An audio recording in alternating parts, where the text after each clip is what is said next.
There are 3 common handshakes that you will more than likely run across during a sales call: the firm handshake, the dominant handshake, and the wet noodle handshake. A handshake on its own, Merritt, it can tell you a lot about the type of personality you're dealing with. Here's an example. The firm handshake. This type of handshake is going to happen when you meet either a high D personality, who's the dominant aggressive type, or someone who is easily intimidated and needs to use these types of tactics, such as squeezing the life out of your hand to try and jockey for dominance during an encounter. The dominant handshake. This type of handshake is common in both the high D and the high I personalities. This is a classic example of how one thing appears to be one thing, but actually means a completely different thing. This handshake appears to be one simulating an embrace.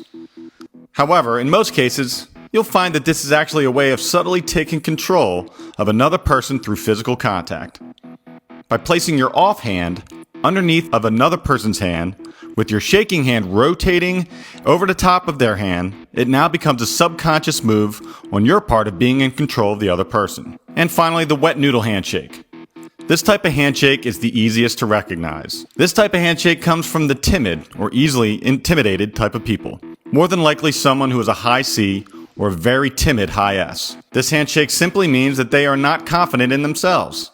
They more than likely dislike physical contact and can easily be dominated in most interactions.